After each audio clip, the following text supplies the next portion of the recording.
want to thank you guys for being here. This is the last week of our class on grief, and if you have joined us the whole time, just thank you for being here. If you've been to any of the classes, really appreciate you being here. So today we have an extra special treat. So we have two therapists joining us. These are Amy Fuller, who is the clinical director of Fuller Life Family Therapy Institute.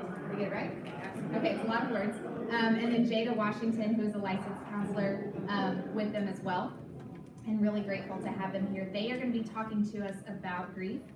And what I told them I would say is if anything they say contradicts anything I said, remember that they are licensed therapists and I'm not. So I would be kind of on the side of whatever they say might take precedence over what I have said. But hopefully it all lines up. And then at the end, we'll give you guys an opportunity to ask some questions. So thank you guys for being here. Good morning, everybody. So glad to be here with you all. I'm not going to be too long. So we'll get started with embracing grief. I think it's so wonderful that Leanne is doing this series on grief. It's a very complicated emotion, complicated process, and so just grateful to be walking through it with you.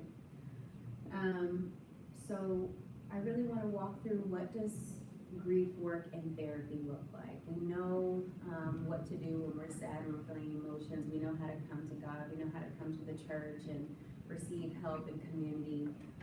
But when does grief take another turn and maybe it's time for therapy? So some of the questions that I hope to answer is where can we take our grief? What do we do with our grief, and how can we experience our grief? And these questions actually come from a very recent experience in it for me, in which I lost a client recently, and it was a fairly young client.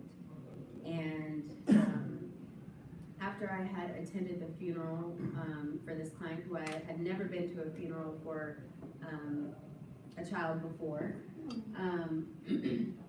I had to sit with what happens next. What happens next for the family? What happens next for the work community? And I was a little bit angry because we all took a day off and we had 8 hours to kind of attend or not attend the funeral, but the next day everybody was back at work and we were all going back to business and things were just moving forward. And I was angry about that. And I was like, why is it that we only had a day to really process this? And so I was sitting with really understanding how it really takes a toll, and it's not something we can just push down, and we might need a little bit more space to process. And so I was sitting with that. And so some of these questions come up specifically for the family. How do they move forward? What do they do with their grief when life just continues to keep going? And so a lot of you all have probably got a clear understanding of what grief is, but I just want to hone in a little bit on the nuances of grief and mourning. So grief is the internal experience that we have of loss, but mourning is the external expression of that grief. And I think mourning is going to be an important place to slow down and pause to see how that connects with what we do in therapy. I found it really interesting that and like doing research about how other cultures mourn and how they work through loss of life or loss of any kind, but specifically loss of life, how a lot of cultures have a mourning period. There's rituals that come with mourning. There's 40 days of wearing black and no one goes anywhere, and the whole community is kind of on board with what the family is doing, and they really have a space where everyone knows that this is the time and the space to process their grief. And I found it interesting that in our culture, a lot of the times, right after the funeral, there's maybe a couple weeks where the food stops coming, and then everybody returns back to business as usual. And so I'm going to get into a little bit of how I feel like therapy really helps the mourning process, which is to be able to process that grief outwardly. And so specifically, we're going to go through some of the gifts of the grief work that we have in therapy. So as you all know, therapy is very important, a lot of stigma around therapy. I don't know where everyone is at in the room with therapy and their belief in therapy, but therapy provides a sacred space to work through our grief. And it really is what I feel a gift. You know, the Bible says that in a multitude of counselors, there's wisdom. And so we can find counselors everywhere. We can find mentors. We can find our pastors, our youth leaders. We can find the church. And I believe that therapy is a good addition to wise counsel as well. So some of the P's that we're going to be going through is therapy not only provides place, it gives us permission, it gives us a space to process and to heal and actually work through what happens in our grief. It's an interesting experience to walk with God in pain, to walk with God, to feel with God in life. And I believe that there are some promises that God gives us as we work through those deep emotions. So therapy is a non-judgmental space.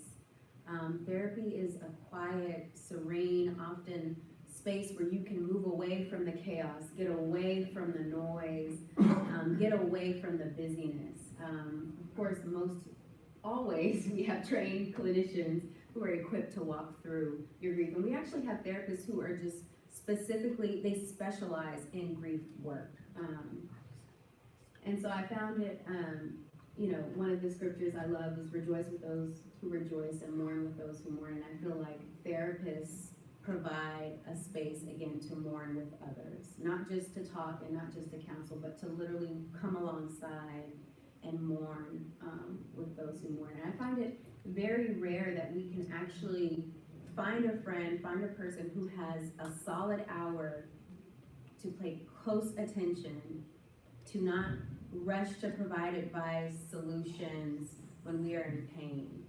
And so therapy, I believe, provides that for us without minimizing, diminishing, or ignoring the feelings that are coming up and continue and will continue to come up.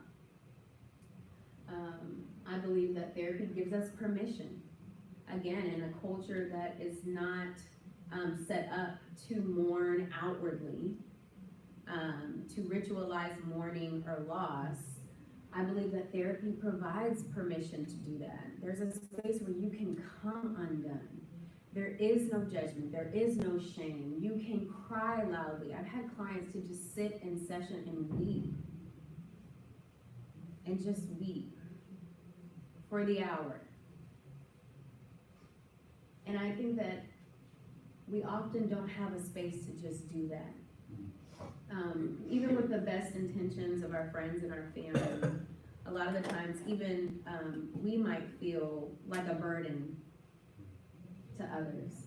So I believe that therapy gives permission to not apologize for the tears that continue to arise. Another thing, of course, there's a lot of processing that happens, and I'm sure that you all have been through this, but grief looks so different. A lot of the times when we hear grief, we think loss of life, and that's definitely a prominent focus, but there's also a loss of relationship, or the idea of one. Loss of resources, a role, a job. You were the breadwinner for your family. COVID hit, things changed. Hasn't gone back, right?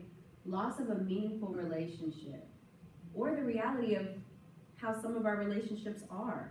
You can be grieving where you actually are in life right now. The loss of a preferred life. I see this one a lot in the church. I know a lot of women who are of a certain age and are unmarried and have no children, and they are grieving the loss of a life. I thought I would be doing this at this age. I thought I would have this amount of money in the bank. I thought I would be, I thought, right? A loss of a preferred life. Some of us can be slowly grieving that. The loss of health. What's that?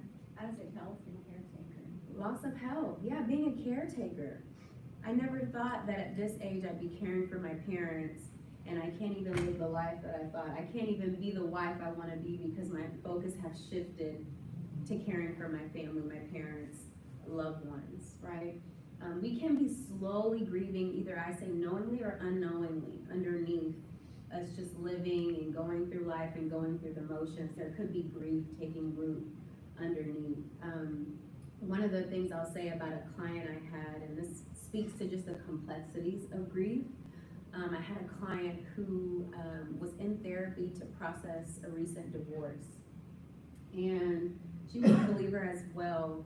And it was just really hard work for her because it was a marriage that she felt like it was time to end. It was abusive and it was very violent marriage.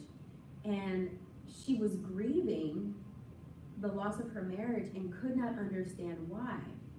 Because I've been trying to get out. I wanted this to end. Why am I grieving the loss? And in grief work, it really allows us to process the complexity of the emotions that come up. She was dealing with a lot of shame for feeling the love that she once had for her spouse, as if when she started the marriage, no one ever foresees that it would turn the way that it did. And so she had to get underneath. Yeah, I had a love there at once. I'm grieving the loss of the love I had. I'm grieving the loss that I'm at this age, we never had children, and now I have to start over. Again, even though it was abusive and violent and she was ready to get out, there was still this root. And I remember the session we had when she finally had that aha moment of, it's okay that I still feel love for this person, even though it was unhealthy. It's okay that I'm mourning the loss of the relationship that was before things took a turn. And so grief work really helps you to get underneath the sadness and the sorrow and the pain that comes initially. And so one of the things that we work through in therapy is really being able to see how you grieve. You always hear the comment, we all grieve differently. Everyone has their way of grieving, and I agree that that is true. And I also agree that there are healthy and unhealthy ways to cope. And some of these ways you might begin to notice in your own life, and you might start to think, yeah, maybe it actually is time for me to see a therapist because my coping is moving to a more unhealthy place. So really overriding our natural emotional responses, right? It's kind of strange to just put on a face and act like nothing ever happened, because we are human and God gave us emotions for a reason. And so there might be some numbing or masking or minimizing feelings. Some of the things that we'll notice in therapy, maybe there's a detachment from yourself and others, which initially seems pretty normal. Yeah, I don't want to be bothered, I don't want to see people. And then there are some people who actually need community and they want closeness. But over time, that can really start to create some dysfunction in your life, the further and further away you move from self and from others. And those are some of the things that come up in therapy. Drinking, busyness, overproductivity, depression, these are all ways that our body is trying to tell us there's something that we still hadn't really processed. And so we do our best to try to cope with it. But of course, we process the healthier ways in therapy, seeking wise counsel, comfort in your community. Really acknowledging our emotions, being able to identify and embrace them. And so we'll talk a little bit more about a specific form of therapy that helps us to do that. And talking about the body. So one of the forms of therapy that I do is called somatic therapy. And I work a lot in therapy, not just with talking, but I focus on what's happening in the body, specifically our nervous system. And why is that so important? So we all know we have a nervous system in our body that regulates us, prepares us for danger, prepares us for threat, fight, flight. Some of y'all might have heard that, fight, flight, or freeze. But a lot of the times our emotions and our experiences, our feelings are actually in our body. And so I work with the body's natural responses to work through emotions and grief. So this is not a down on traditional talk therapy, because it has its place and it's still healthy and it's still important. But in traditional talk therapy, you'll notice that you're more so in session talking, and it's just a discussion with your therapist. You're talking about your feelings, you're figuring out ways to cope, you're trying to figure out how you can work with the emotions that you have. And we use a lot of thinking questions in a traditional talk therapy sense. And that's some of, these are some of the models of therapy you might have heard of: cognitive behavioral, DBT, and these are all great methods and modalities of therapy. But the difference in somatic therapy and doing somatic work and working with the body is we use, it's opposite of talk therapy in that it is a lot of non-thinking. So I'm sitting in my sessions with my clients and I'm slowing them down to see if they are even connected with themselves. Are you in the room? Can you feel your body? Do you know what emotion you're having today? Or are you so detached and disconnected? And creating that awareness. So we work with the nervous system, which houses emotions, can get to deeper meaning and memory and thoughts, and it's more of an organic process. And so we talk a lot about a bottom-up versus a top-down approach. And so again, the bottom-up approach is really initiated by the sensations in the body. Who here has heard of like mindfulness? Has anyone heard of mindfulness? Okay, yeah, so a lot of us have heard from mindfulness, which is present moment awareness. A lot of the time when we're in pain, when we're experiencing emotions, right, like the previous slide, we can often find ourselves just kind of going through the motions of life, right? Sometimes we find ourselves coping in an unhealthy way, but we're fairly detached from ourselves, right? We don't know how we feel, why we feel that way, and what's really happening internally. And so using the bottom-up approach is one of the focuses of somatic therapy. Again, somatic therapy is about present moment awareness and connecting the mind, the body, and the emotions. So this is, of course, one of my favorite P's, which is, I feel, a harder one to get to in grief. It's a harder one to really get to.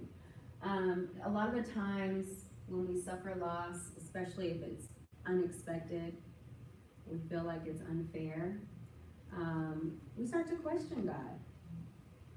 And I don't know if y'all grew up the same way I did, but I was taught you don't question God. You don't question. He's God, He knows what's best, you don't question God. And I've learned over the years to debunk that myth, that God can handle our questions. He's not offended by our questions. He knows and sees exactly where we're at. But a lot of times when we're in grief and we're processing loss, it starts with the why. Why, Lord, did I have to lose this person? Why me? Why am I going through this? Why? And all that comes up. And so I believe that therapy is a safe space to wrestle with God.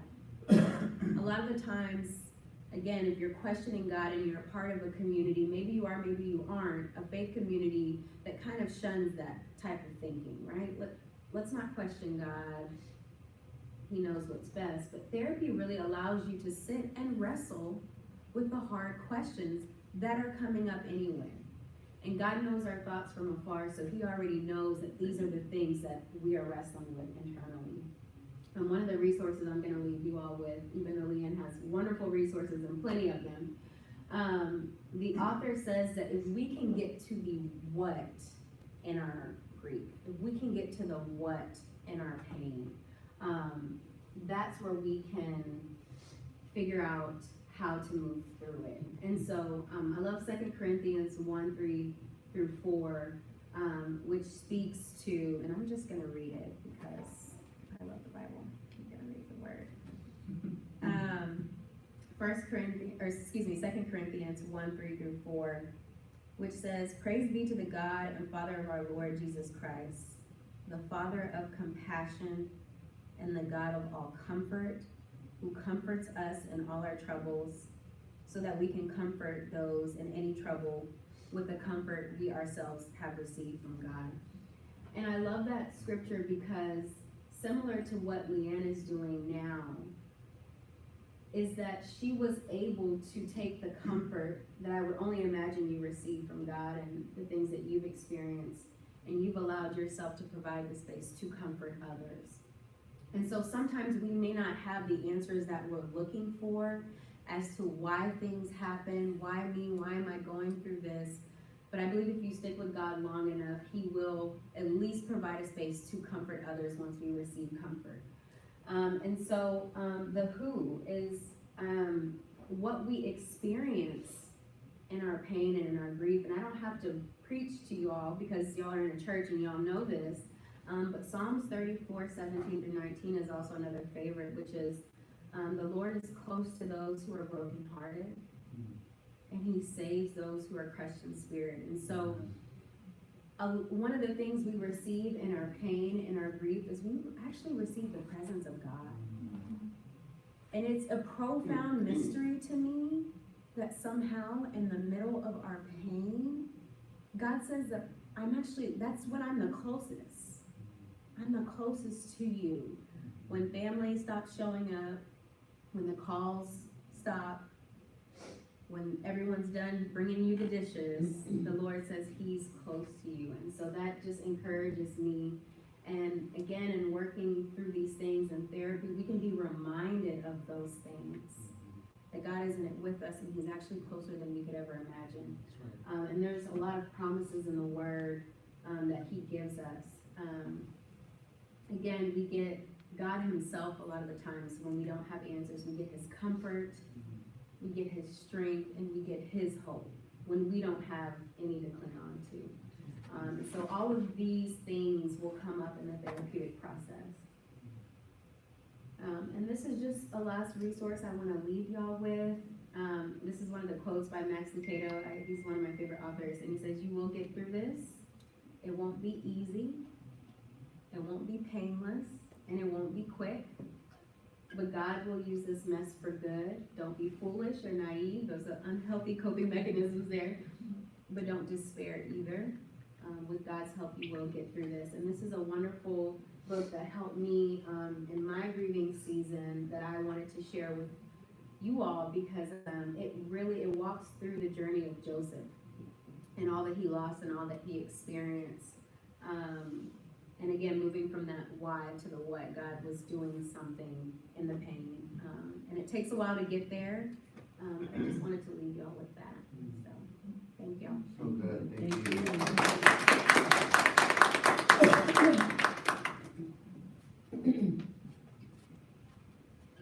Thank you, Jayda. We miss her. She's graduated, so we don't get to see her every week anymore.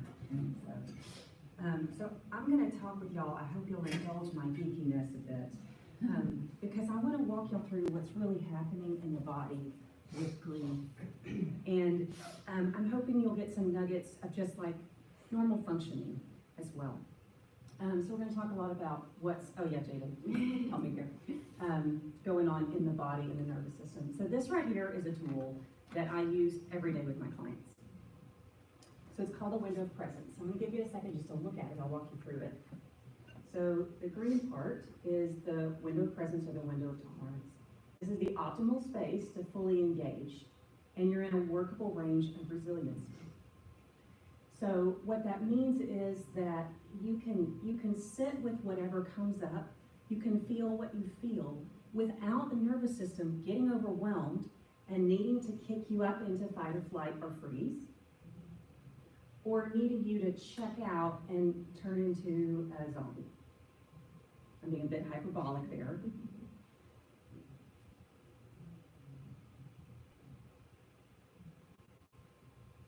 Oh, let's go back. Sorry, I'm going to ask some questions. So I'm just curious, how many of y'all feel like you live in the top area? A little bit? Okay. How many of y'all feel like you live down here? Yep. Okay. Okay. Now, this fall window is when we think we're doing great, but we're really not doing so hot. And so we get to be really good actors, right? I have lived my life in this fall window right here. I look like I'm doing fine. I can engage, but I'm not really present.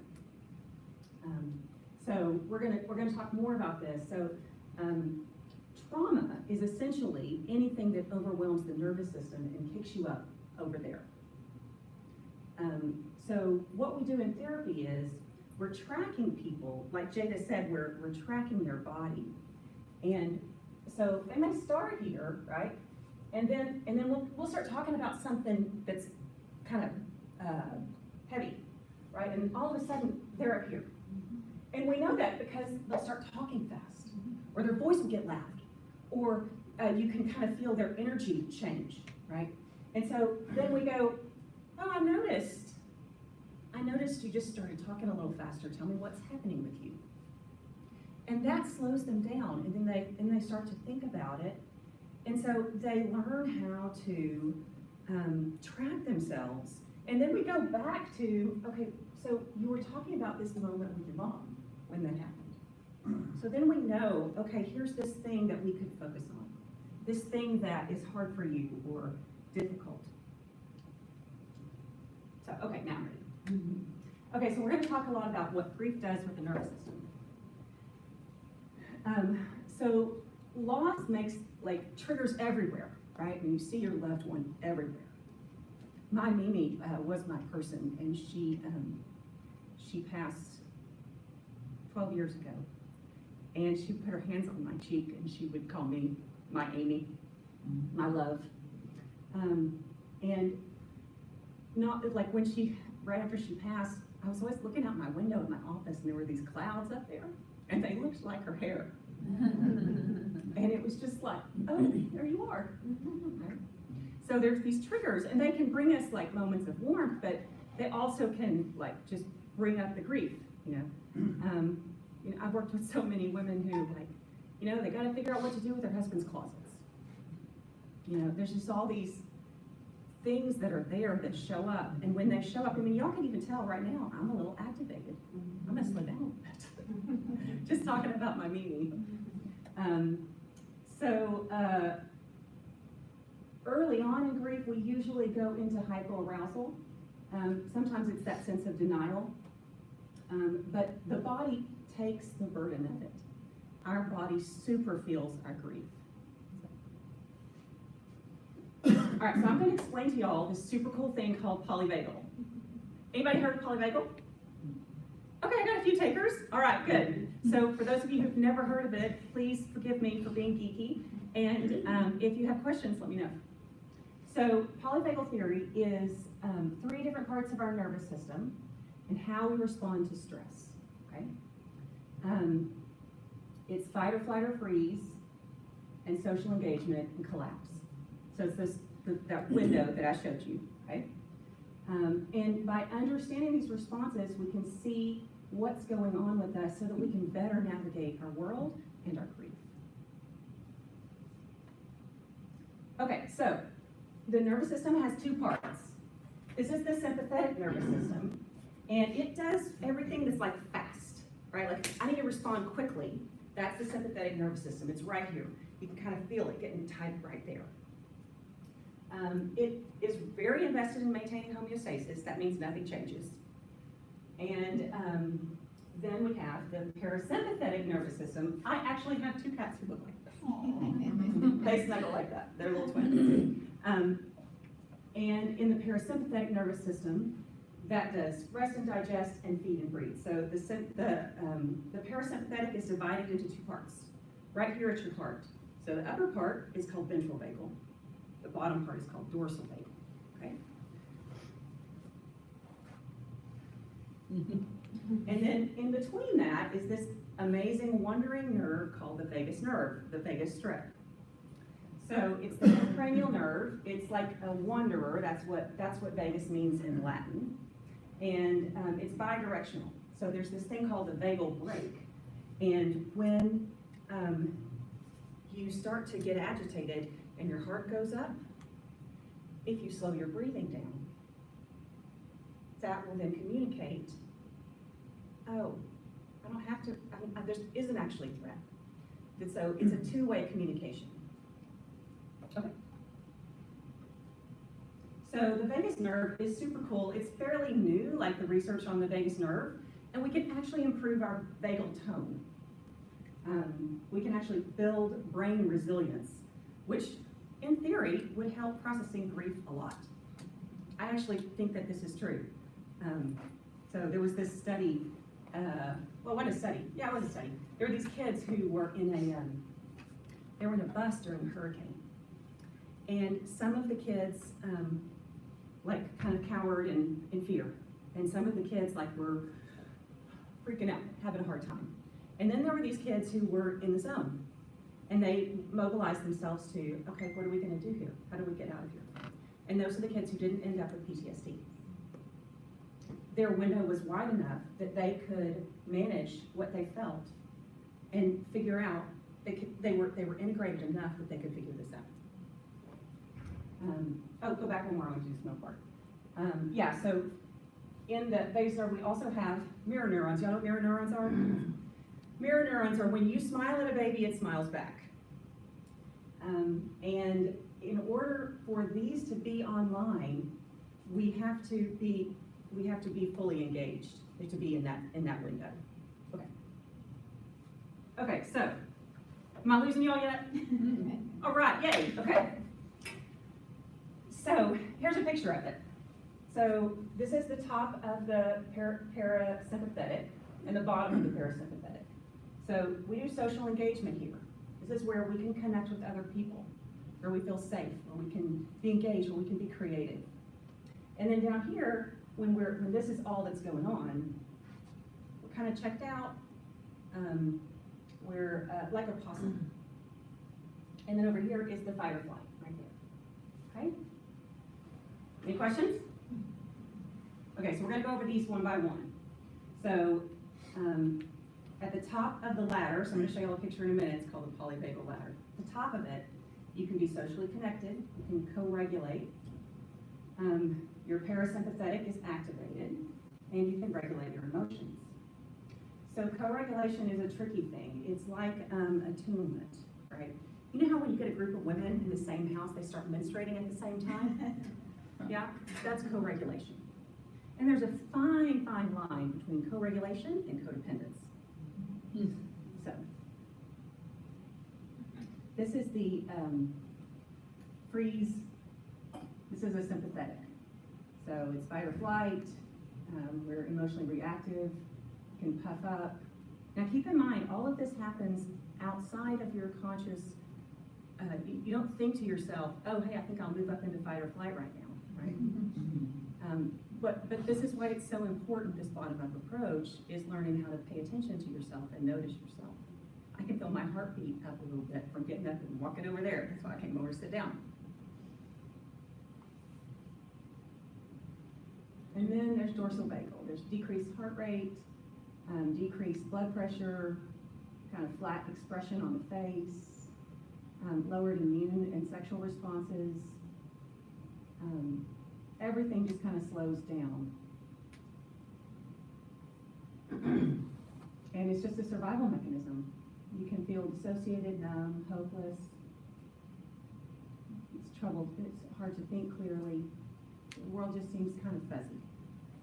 Now keep in mind, especially in grief, okay, we're going up and down the ladder, okay? So when we're grieving, like, there are moments where you're gonna see something and, right, you'll get a memory, right? And you may move up to the top of the window or up into hyperarousal. Or there may be moments where, like, you know, you just feel like empty inside, right? And that's okay, right? So one of the reasons I'm showing you this is because this is what the nervous system is doing. It's how it works. So if you start to feel down and empty, that's just what it does, right? Doesn't mean there's anything wrong. That does mean there's something to pay attention to, right? Those are different things. So at the top of the ladder, we've got, I feel at ease. I can manage whatever comes my way. I'm empowered and connected. I can connect to the world and the people in it. And when we get sympathetically activated, getting overwhelmed, having a hard time, anxious and irritated, and then down here at the bottom, I'm buried under a huge load, can't get out. Okay. Okay, so here's the cool part. It's not really cool, it's kind of sad. So you can see over here on the right, this is when we're in that window of presence. All these things are happening, okay? So we can connect with the world, and then our sympathetic nervous system has jobs that it does. Gets us ready to, like, have passion and play and energy. And our dorsal vagal is doing what it's supposed to do, rest and digest, right? When we get activated, that capacity to connect with others and feel safe, it goes away. Y'all, I have so many people, I work with a lot of couples. and they come in and they say, well, you know, I apologized to my husband this week, and he did not say squat back. I'm like, yeah, you've been doing intensive individual therapy for 2 years, and he has not, and he does not live in the window of presence like you do now, right? He does not know how to take your apology and let it in and respond in kind, right? So, I mean, not online, right? So, understanding this can help you really give people a lot of grace, right? But it's also a reason, like, you know how they say before you go and talk to a kid, get on their level, make eye contact with them. This is why, right? Because who knows what's going on? They could be, you know. But if you engage with them, right, then you're more likely to engage that social engagement system. So in this middle part, when we're up in fight or flight, even our digestion is out of balance, okay? And then when both at the top are off, we're just kind of zoned out, shut down. Freeze would collapse. I think that's what a lot of grief looks like. And in those spaces, it kind of looks like, coping kind of looks like figuring out how to get yourself up and go do something, even when you don't want to. So. Okay, so I'm going to tell you all a little bit about when would you need professional therapy, okay?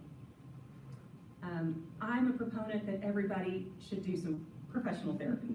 I have done so much therapy in my life, I've spent thousands of dollars.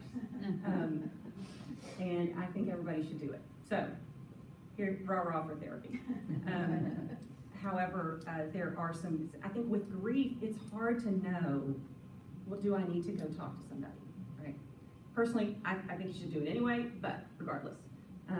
But there are just things that might show up that can't be resolved with just normal grief processes that you might do, or like talking with friends, or doing journaling, or going to grief share, right? I mean, these things are all good, but there are situations that come up where you're gonna need some additional help. But that's not what this slide is about. Oh, there's a misspelled word. Ah!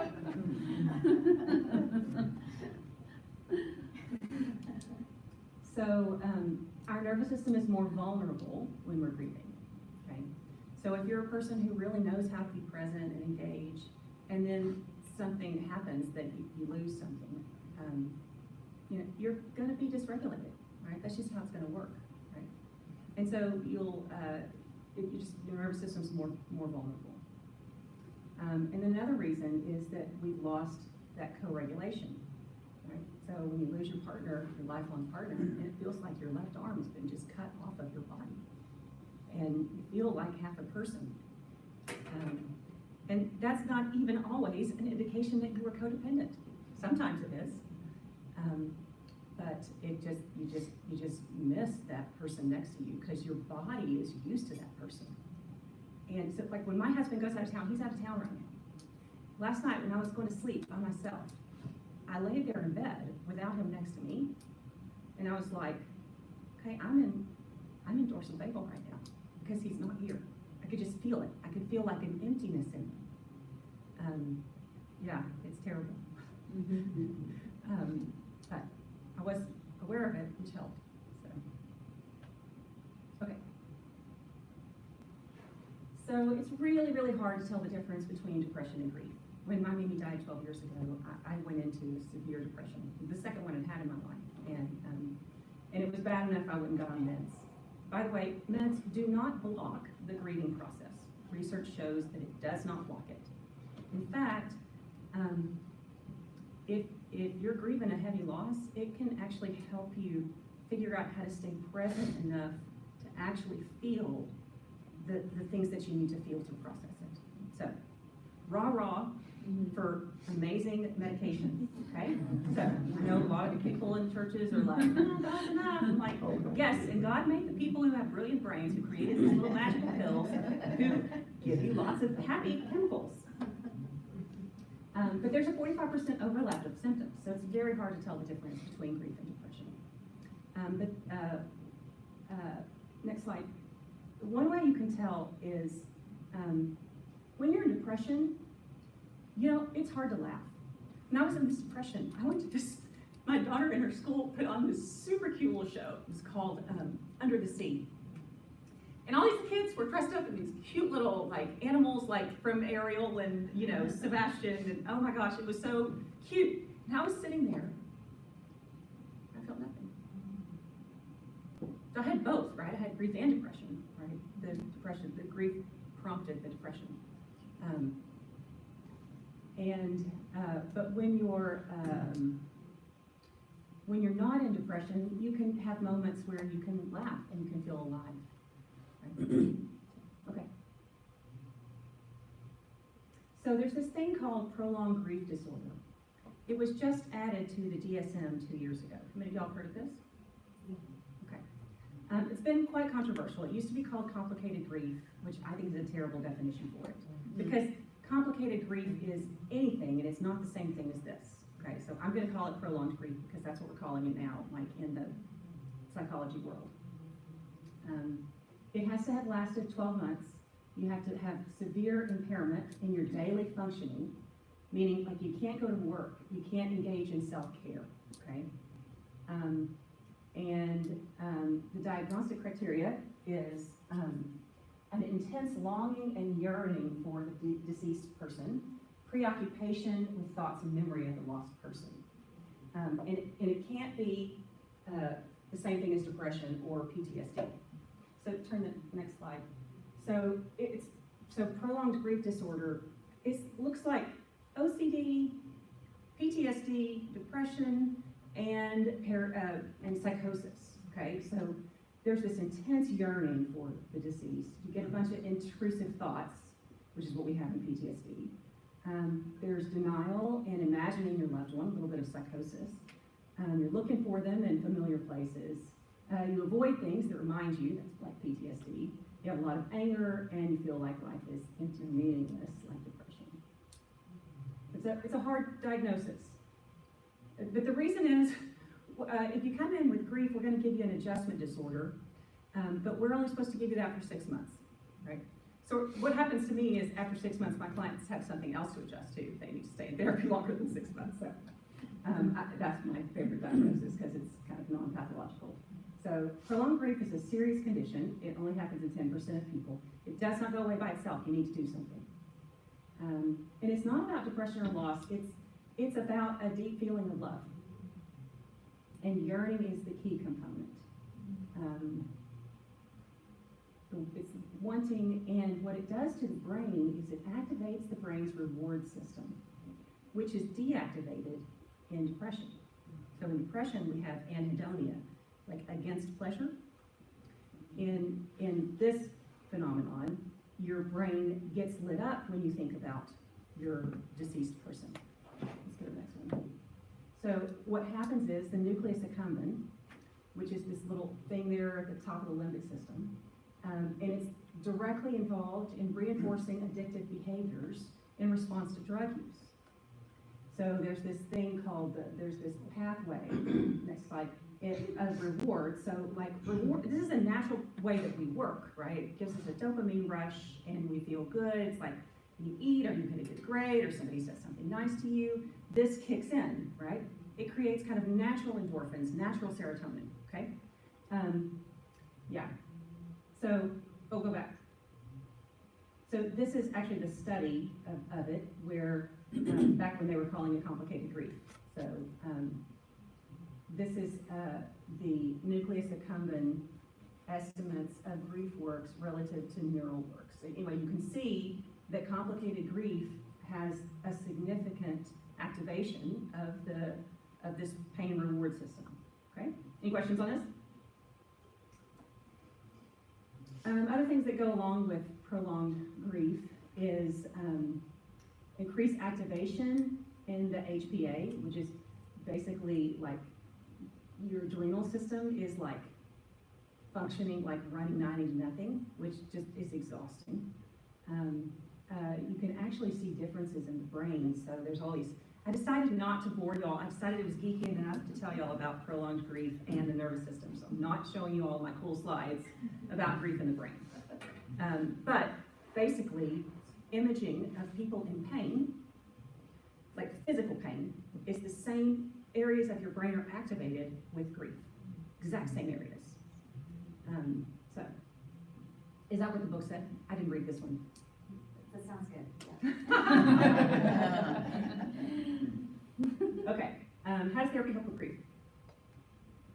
So what you do in therapy is you brace to face. So you've got a thing and you turn and you face it, right? This is what's hard with grief because we just don't want to feel it.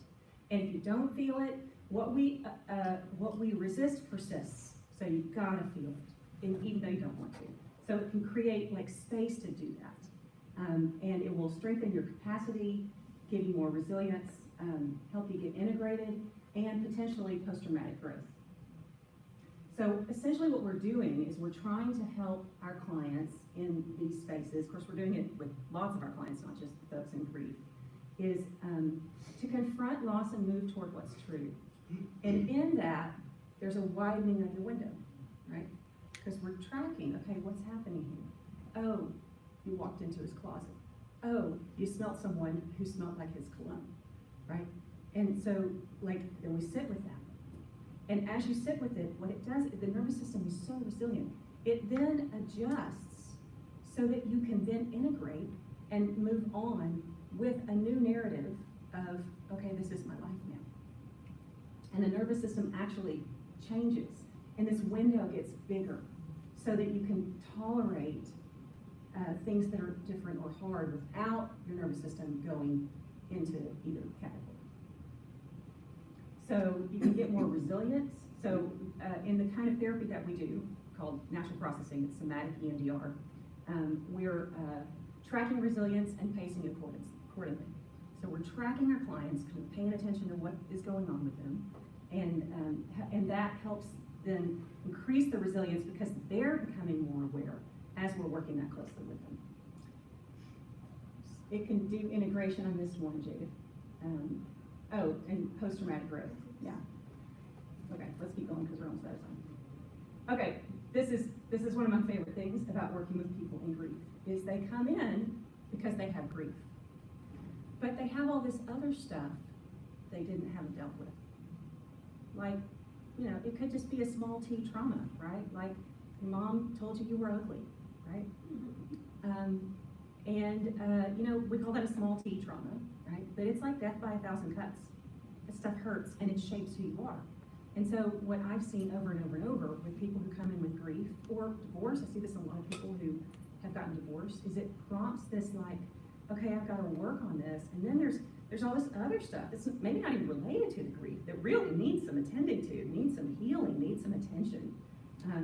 But when those things are there, it blocks the integration, so it's harder to process through the grief. And so this gives the impetus and the relationship to help them facilitate those long-standing challenges. Okay, that's all. So here's the last question, quote I'm leaving you with. Our soul and our psyche know how to do grief. We don't need to learn it, it's not a technique. What we need to do is learn to not avoid it. So this is a slideshow. If y'all want to take a picture of it, you can get the slideshow. And Jayda, why don't you come on up and let's give you guys a few minutes to ask questions. Yes, ma'am. Don't have a question, I have an observation. As you know, children. I have a grandson who is grieving, has been for 3 years. And when you put this together like this, it's devastating for adults. For children, it can totally change their lives' trajectory of where they go in their life. Absolutely. And So all we this, don't pay enough attention to children grieving. yeah. I was so tickled I got to watch all y'all's classes, but I was so tickled that you spent so much time on children. So it actually wires that cortisol in. And then what you end up with is a bunch of adults who, there's all these studies right now, if you have high ACEs scores, you have kind of a bunch of weird health conditions in adulthood. Can't think of the name of it right now. Immune, it's what lupus is. Yeah, you end up with some autoimmune disorders. That's very, very common. I see it in a lot of survivors of childhood trauma. But it's the same if you have grief in childhood. Especially if you're a sensitive child who is aware at 3 years old, he heard his father talking to his mother about if he should die. And he was sitting at the dining table, he turned around, he was very angry, 3 years old. He said, "You don't say that." And they kind of shocked them because they weren't, they didn't think he even heard him. They said, "But we didn't say, you don't say you're going to die. You don't say you die." He said, "Well, he didn't say he's going to die. He said if. You don't say if." And, I love this kid. yeah. So when his father died, it was, Yeah, it's really hard. and whenever he comes by, he says, "Okay, I want everything else," because little by little I've given him things. So he said, "I want whatever belongs to my dad." But he has not had that chance for therapy. COVID came along and it delayed everything. He's 7 years old now. We And have he still fabulous, has a long way to we go. have a fabulous child therapist in Florida, who does sand tray therapy. But she's got these books up here and I've never even seen those. So I'm hopeful Yeah. for him and for other children because children have been neglected always. One of the hardest cases I ever had was this little kid, he was 7 or 8, and his mother had committed suicide. I was seeing the couple. I sent them from therapy to the ER, where she went in for a few days, she got off some meds, she got out, and then she was able to figure out, she was functional enough to figure out the right dosage, and she was successful. So then I saw her 7-year-old kid, he was the brightest kid I've ever met in my life, he was so brilliant. And it was just fascinating to journey with him and just heartbreaking. It's so hard on kiddos. And I will say, your grandson is 7, but children are also very resilient. And he's 7 years old, and if he was to begin some therapy now, I just believe there's a lot of hope for children so young to really process and work through because they're resilient and can. They are resilient, but I think we give too much importance to that word because we don't get to, we get all the attention. You poor person. And tell him he's resilient, he'll be okay. So I have a little problem with that Okay. word with children. Yeah. Don't tell me Understandable. children are resilient while adults are being catered to, even when they don't need to. So we don't need to spend that much time on the children, we just take care of the adults. Well, we need to attend to both. Exactly, Yeah. exactly. So if adults aren't resilient, how are children resilient? Children are actually markedly more resilient because their nervous systems are not set. So Well, they're still, maybe that, they're in still, that way, they're yeah. still growing all of this stuff. Their brains are not fully yet developed, but the difficulty is that grief gets wired in. Especially, like I said, if a child is intelligent as he is, and he's extremely, and aware, and like I said, at 3 years old. So that's not normal for We used to think that the brain of adults after like 20 couldn't do anything, but now we know there's this thing called neurogenesis, and we can actually grow our brain and strengthen our brain. Would you say it was called? Neurogenesis. neurogenesis. Because I've been doing a type of therapy called revisioning, and it helps the neuron network to where it helps you replace the loss of neuroplasticity to a pre-traumatized state.